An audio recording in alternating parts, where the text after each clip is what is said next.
Saya langsung saja, ada beberapa isu yang ingin saya sampaikan terkait dengan naskah akademik rancangan undang-undang pemilu. Yang pertama yang ingin saya sampaikan, bahwa setelah perubahan UUD 45 tahun 1999, 2000, 2001, 2002, kita punya 3 jenis pemilu. Pemilu legislatif, pemilu presiden, dan pilkada. Sejak tahun 2000 sampai 2015, untuk menyelenggarakan pemilu legislatif, pemilu presiden, dan pilkada, kita punya 14 undang-undang. Dari 14 itu 4 masih berlaku. Nah, dari undang-undang inilah, 4 undang-undang yang mengatur pemilu, itulah kita menemukan beberapa masalah. Pertama, tumpang tindih dan kontradiksi antara ketentuan yang satu dengan ketentuan yang lain. Yang kedua, ada pengulangan atau duplikasi. Yang ketiga, terdapat standar beda atas isu yang sama. Kemudian tidak koheren dalam mengatur semua sistem pemilu.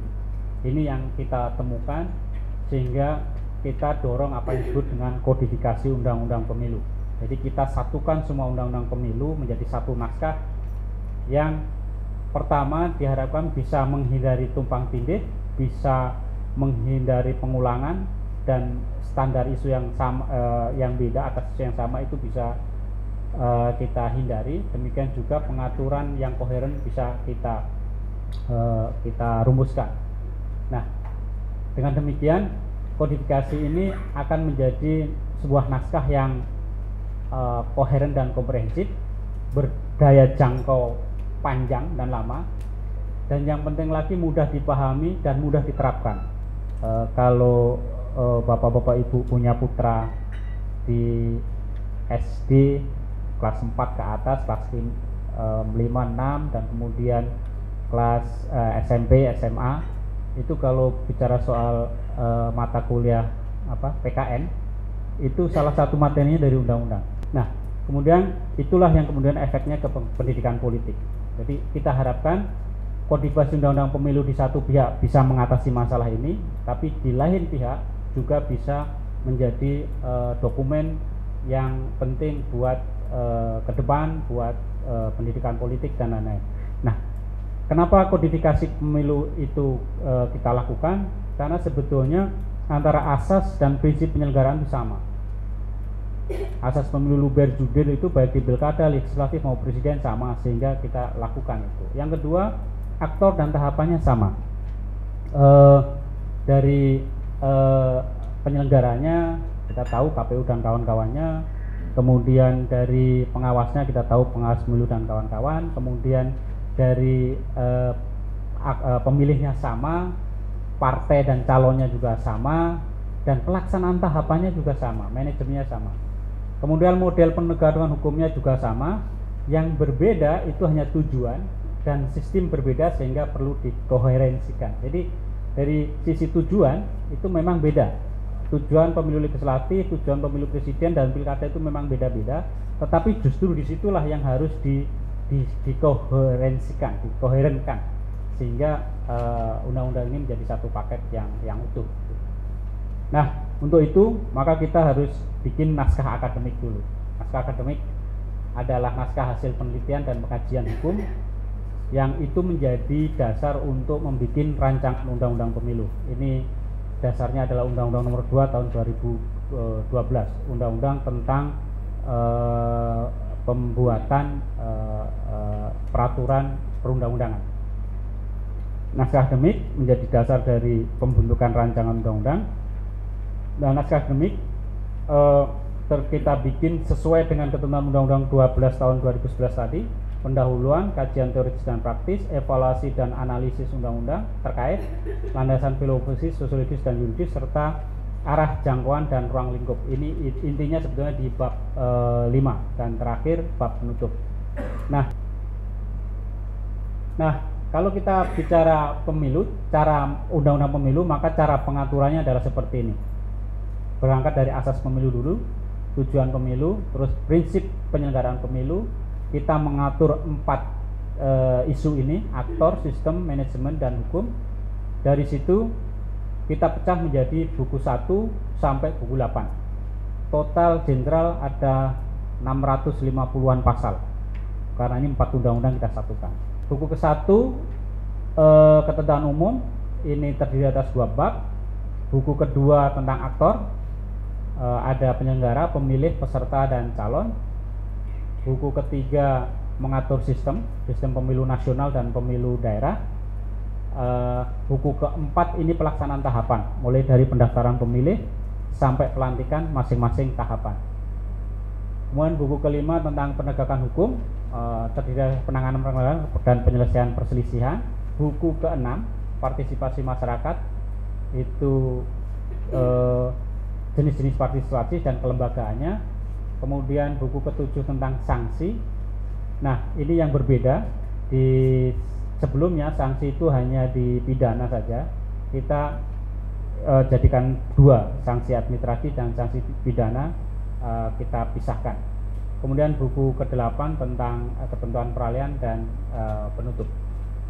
Jadi ada 8 buku, sehingga ini menjadi satu dokumen yang utuh, runtut, dan logis sistematis, sesuai dengan tuntutan Undang-Undang Nomor 12 Tahun 2011 tentang pembentukan peraturan perundang-undangan.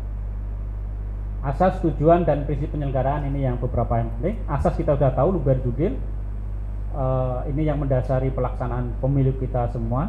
Asas luber judil itu sebetulnya pas pada saat pemungutan dan penghitungan suara, nah, karena memang inti pemilu itu adalah pemungutan suara. Kemudian prinsip penyelenggaraan, yang kita usulkan ada 2 jenis pemilu, pemilu nasional dan pemilu daerah.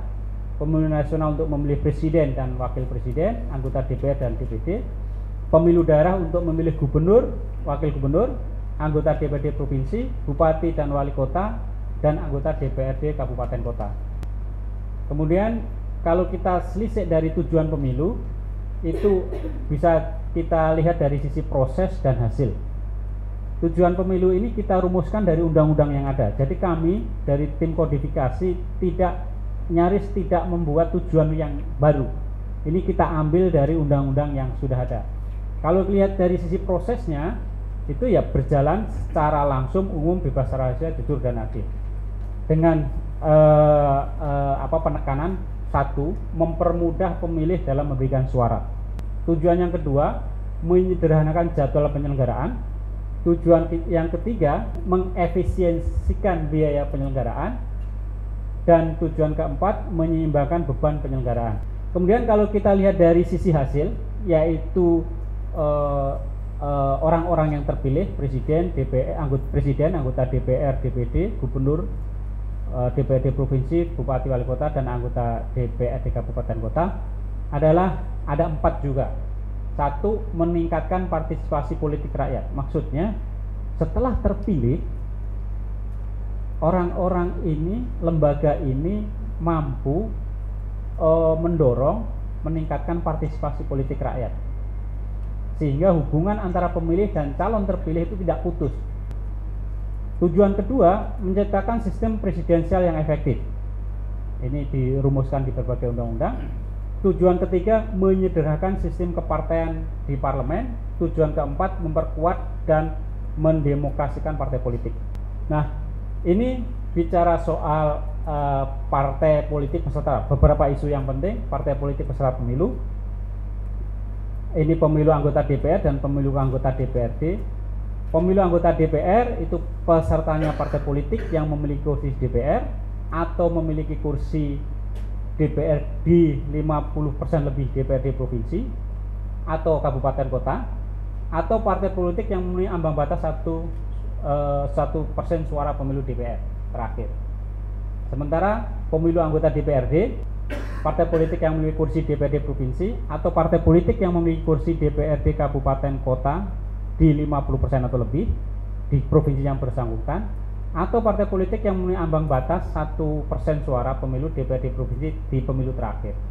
Atau yang terakhir ini, partai baru yang mendapat dukungan warga negara yang memiliki hak pilih sekurang-kurangnya sama dengan jumlah suara kursi terakhir yang diperoleh partai politik di satu daerah pemilihan pemilu DPRD terakhir. Jadi maksudnya gini, kalau ada partai baru yang mau menjadi peserta pemilu anggota DPRD, pemilu daerah, maka dia tidak harus mengumpulkan macam-macam, cukup dia menunjukkan bahwa di satu daerah pemilihan tertentu di provinsi itu dia mendapat dukungan dengan dihitung berdasarkan kursi terakhir yang ada di dapil itu.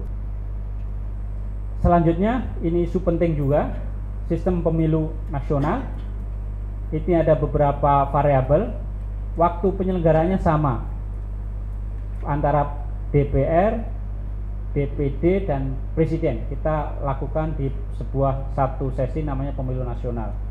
Besaran dapil, kalau pemilu Presiden jelas cuma satu pasang kursi, dapilnya wilayah nasional. Kalau untuk DPR itu kita turunkan dari 310 menjadi 36, sementara di DPD sama, setiap provinsi 4. Metode pencalonannya, karena pemilunya bersama-sama, maka tidak ada lagi syarat minimal untuk memiliki kursi atau suara.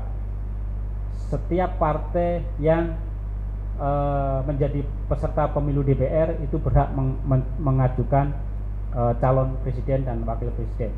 Sementara pencalonan di DPR berdasarkan nomor urut, 30% harus perempuan, dan kita dorong lagi di antara dapil-dapil itu 30% dapil itu harus mencantumkan perempuan nomor 1. Dan kalau di DPD calonnya mengajukan sendiri. Metode pemberian suara kita pastikan memilih calon saja. Jadi kita tidak terombang-ambing lagi milih partai atau milih calon atau milih dua-duanya. Kita milih calon, sebab dengan memilih calon sesungguhnya sudah memilih partai untuk pemilu DPR. Ambang batas kita turunkan 1%. Kenapa turunkan 1%? Agar partai yang memiliki 1% atau lebih itu punya peluang untuk mengikuti pemilu berikutnya tanpa harus repot macam-macam. Kemudian formula kursi ini untuk mengejar target menyederhanakan sistem kepartean di parlemen. Jadi model BPP kita ubah menjadi divisor Senlagu.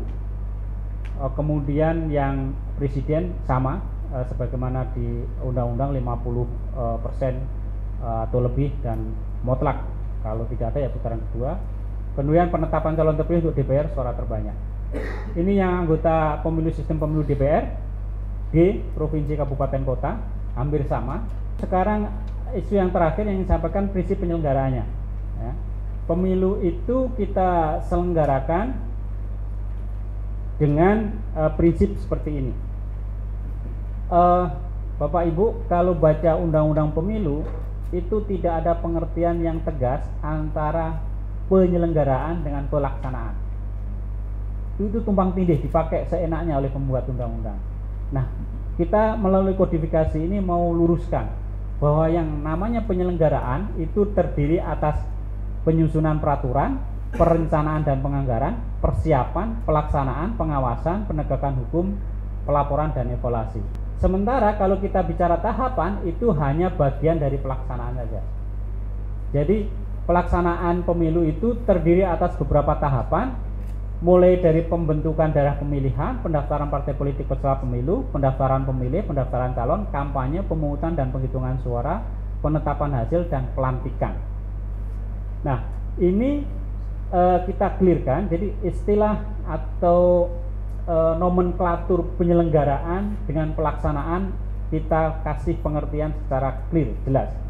Kemudian soal hukum kita juga bagi secara jelas pelanggaran dan perselisihan, ada pelanggaran kode etik, pelanggaran administrasi, tidak pidana, perselisihan administrasi dan perselisihan hasil.